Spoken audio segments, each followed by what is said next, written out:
Every day, millions of people walk into a car dealership believing they've already answered the biggest question.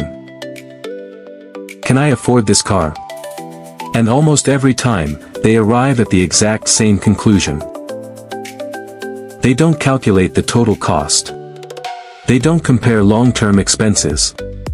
They don't even ask how much the car will actually cost them over the years. Instead, they ask one simple question: what's the monthly payment? It sounds logical. After all, if the payment fits comfortably into your monthly budget, then surely the car is affordable, right? But that's exactly where one of the most expensive financial mistakes begins. Because the monthly payment isn't designed to tell you what a car costs. It's designed to convince you that you can afford it. And once you understand how that single number is created, you'll never look at a car loan the same way again. Imagine you're standing inside a dealership looking at a brand new SUV priced at $60,000.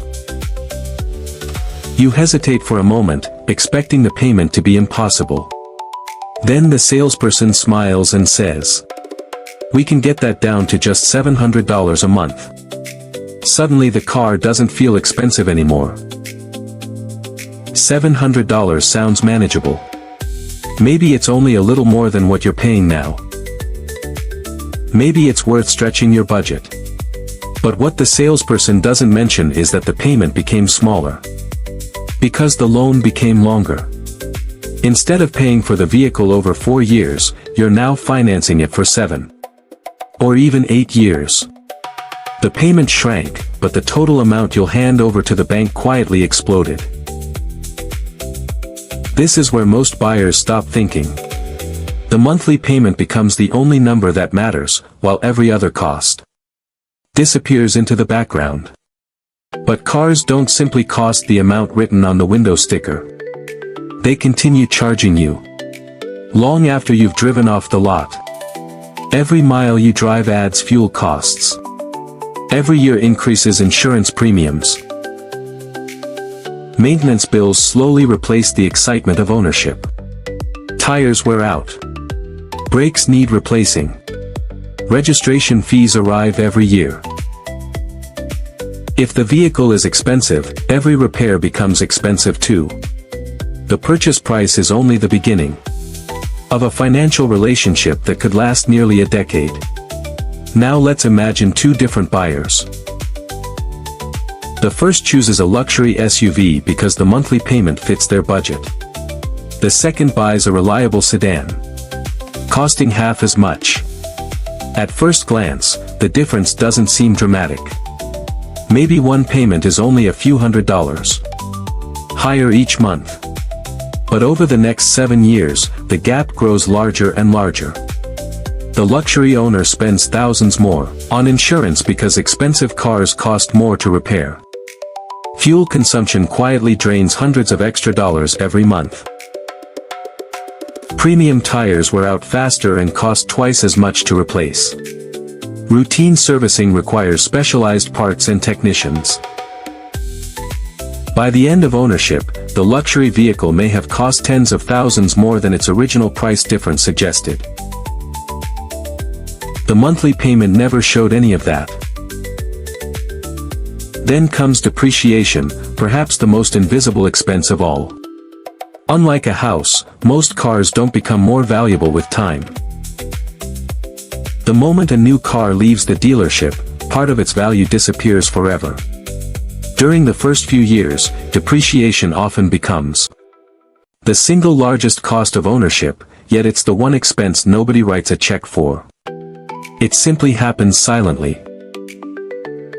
Imagine paying $60,000 for a vehicle that's worth $40,000 only a few years later.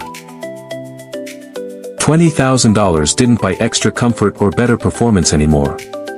It simply vanished.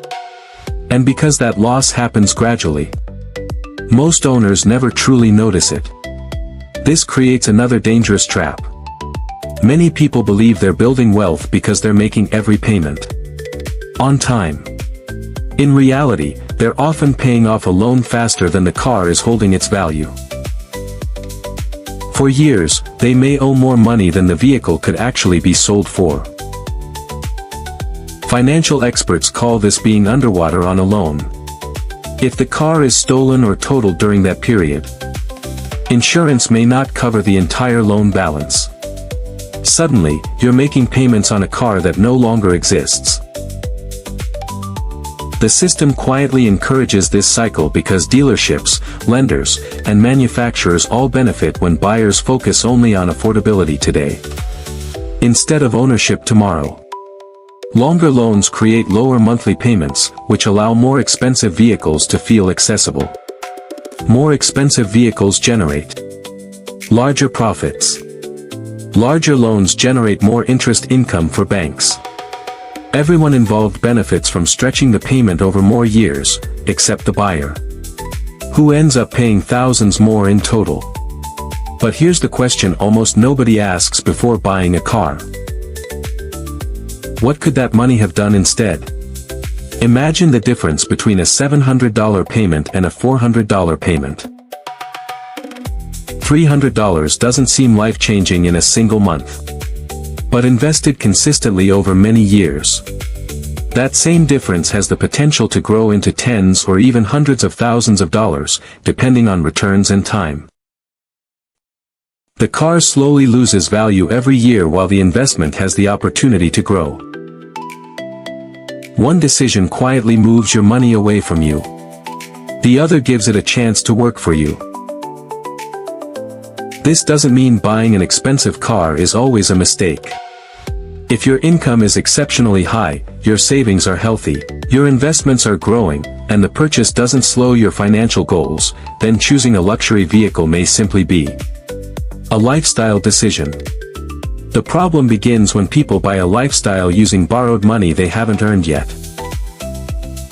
They confuse qualifying for a loan with being able to truly afford the asset. Banks approve loans based on whether they believe you'll repay them.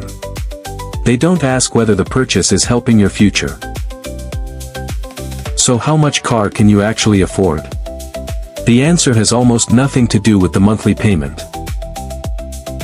A truly affordable car is one that allows you to pay for insurance comfortably, handle maintenance without stress, absorb unexpected repairs, avoid becoming trapped in debt, continue investing for your future, and still sleep peacefully if your income suddenly changes. Real affordability isn't measured by whether you can make next month's payment. It's measured by whether owning the car makes your financial life stronger instead of weaker. The next time someone proudly says, "I can afford this because the payment is only $600 a month," remember that they've answered the smallest question, not the biggest one. The real question isn't how much the payment costs. It's how much the car will quietly take from you over the next 5, 7, or even 10 years. Because by the time most people discover the true price of their vehicle, it's already sitting in their driveway. So before you buy your next car, ask yourself one question. Are you buying transportation, or are you financing a lifestyle that your future self will have to pay for?